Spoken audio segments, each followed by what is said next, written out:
Kabar datang dari kota soto, yakni Lamongan, di mana pengguna jalan Pantura yang sering terjebak macet di dua perlintasan kereta di kota Lamongan segera teratasi. Kemacetan di perlintasan kereta api jalur Pantura Lamongan segera teratasi dengan segera beroperasinya JLU Lamongan atau Jalan Lingkar Utara Lamongan.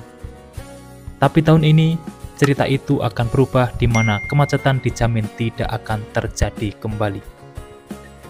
Tepat pada 17 Agustus 2025, bersamaan dengan hari ulang tahun kemerdekaan RI ke-80, masyarakat Lamongan akan menyambut kemerdekaan yang lain, yaitu terbebas dari kemacetan kronis. Sebab JLU rencananya siap dibuka untuk umum dan menjadi solusi permanen kemacetan yang selama ini menghantui Jalan Nasional Surabaya-Babat.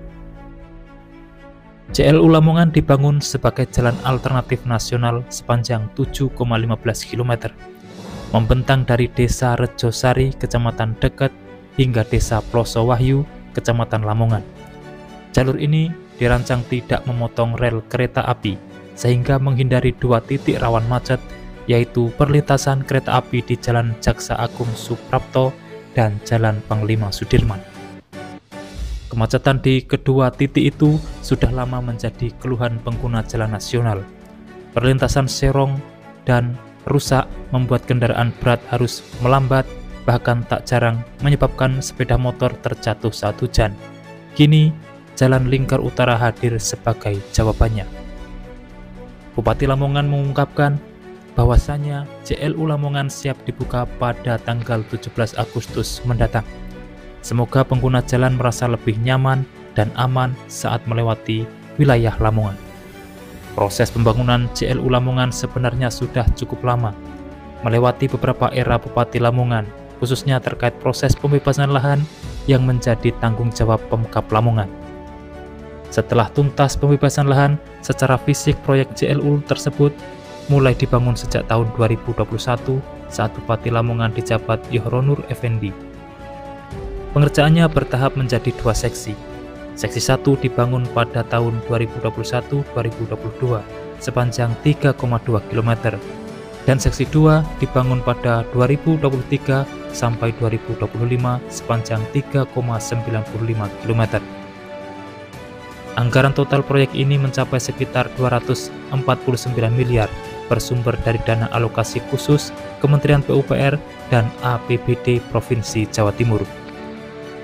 Hingga Juli 2025, seluruh konstruksi utama telah rampung 100%, menyisakan pemasangan fasilitas penunjang seperti traffic light, rambu-rambu, dan lampu penerangan jalan umum yang ditarget selesai sebelum hari H. Tak hanya mengurai kemacetan, JLU Lamongan juga membuka potensi ekonomi baru. Wilayah di sepanjang JLU mulai dilirik investor sebagai kawasan logistik dan komersial. Beberapa lahan milik warga telah disiapkan menjadi rest area, warung, hingga bengkel. Bahkan Pemkab Lamongan juga berencana akan merelokasi pasar ikan terbesar di kota soto tersebut ke kawasan sekitar JLU. Menurut data Dinas Perhubungan, saat ini volume kendaraan di Jalan Nasional Lamongan mencapai 35.000 sampai dengan 45.000 unit per hari. Dengan puncak kepadatan saat musim mudik dan hari libur nasional, kehadiran JLU diperkirakan akan mengurangi beban pusat kota hingga 60% arus kendaraan berat. Jika pembukaan JLU berjalan lancar dan sesuai rencana pada 17 Agustus mendatang, JLU bukan sekedar infrastruktur baru, tetapi akan menjadi simbol kemerdekaan baru, yaitu kemerdekaan dari kemacetan dan keluhan pengguna jalan, serta menjadi sentra pertumbuhan ekonomi baru di Lamongan. Demikian informasi yang dapat kami sampaikan untuk saat ini, semoga bermanfaat. Dan jangan lupa pantau terus channel ini untuk mendapatkan update informasi di setiap harinya. Terima kasih telah menonton dan saya pamit undur diri. Wassalamualaikum warahmatullahi wabarakatuh. Sampai bertemu di kabar menarik selanjutnya.